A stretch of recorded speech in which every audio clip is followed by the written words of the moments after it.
Salam, selamat malam sahabat terkasih. Setelah menjalani berbagai aktivitas sepanjang hari, mari kita menenangkan hati di hadapan Tuhan dan merenungkan firman-Nya. Malam ini kita akan melihat salah satu kisah cinta paling indah di dalam Alkitab.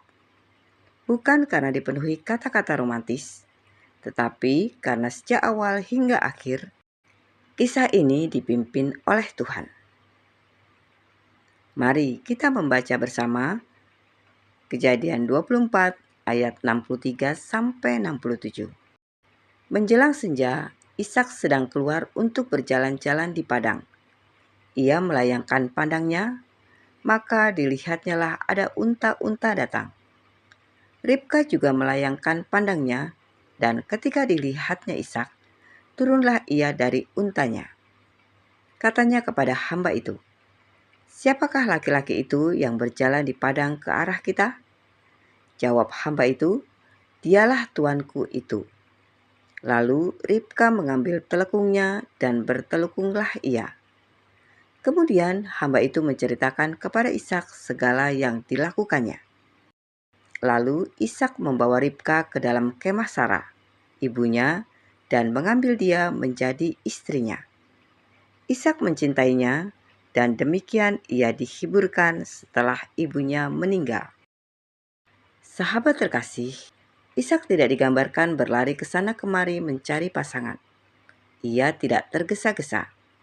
Ia tidak membangun hubungan berdasarkan penampilan semata. Sementara itu, jauh di tempat lain, Tuhan sedang memimpin langkah Ribka. Bahkan sebelum mereka saling mengenal, Tuhan sudah bekerja. Hamba Abraham berdoa meminta pimpinan Tuhan.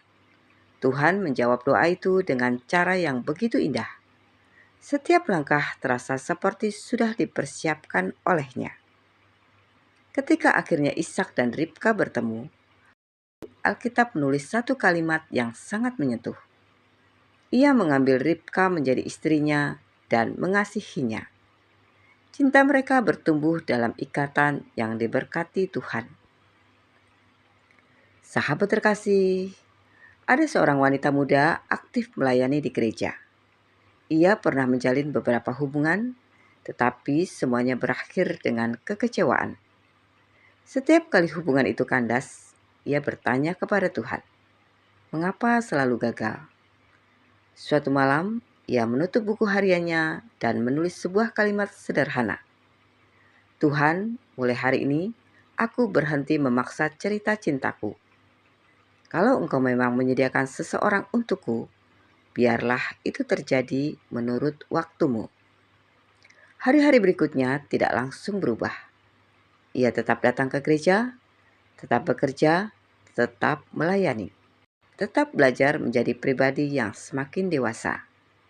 Bukan karena ingin segera mendapatkan pasangan, tetapi karena ia ingin semakin mengenal Tuhan. Beberapa tahun kemudian, gerejanya mengadakan retret. Di sanalah ia berkenalan dengan seorang pria yang sederhana. Pria itu tidak pandai merangkai kata-kata manis. Namun, ia mengasihi Tuhan, menghormati orang tuanya, dan memperlakukan setiap orang dengan penuh kasih. Mereka mulai berteman. Tidak ada hubungan yang terburu-buru.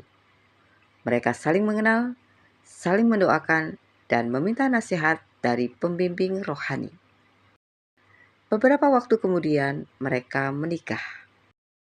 Di pesta pernikahannya, air matanya menetes.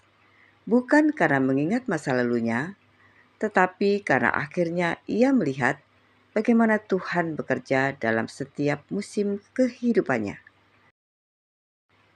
Masa lajang bisa menjadi masa yang sangat berharga untuk bertumbuh, mengenal Tuhan lebih dalam, dan mempersiapkan hati untuk mengasihi seseorang dengan cara yang benar. Belajarlah mempercayai Tuhan, sebab Dia lebih mengenal hati kita daripada kita mengenal diri sendiri. Dia tahu siapa yang dapat berjalan bersama kita untuk membangun keluarga yang memuliakan namanya.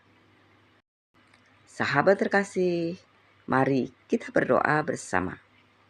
Bapa yang Maha Baik, Terima kasih untuk firman-Mu malam ini. Terima kasih karena Engkau peduli terhadap setiap bagian kehidupan kami, termasuk kerinduan anak-anak-Mu akan seorang pendamping hidup. Bapa, kami berdoa untuk sahabat-sahabat kami yang sedang menantikan teman hidup. Biarlah Engkau memberikan kesabaran kepada mereka. Biarlah Engkau mempersiapkan seseorang bagi mereka dan berikan kesabaran untuk menantikan waktu-Mu. Biarlah mereka tetap hidup dalam sukacita dan pengharapan. Kami percaya setiap rencana-Mu selalu indah pada waktunya. Di dalam nama Tuhan Yesus Kristus, kami berdoa dan mengucap syukur. Amin. Sahabat terkasih, kiranya firman Tuhan malam ini mengingatkan kita bahwa Tuhan tidak pernah terburu-buru, tetapi juga tidak pernah terlambat. Sampai jumpa di renungan malam berikutnya. Selamat beristirahat. Tuhan Yesus memberkati.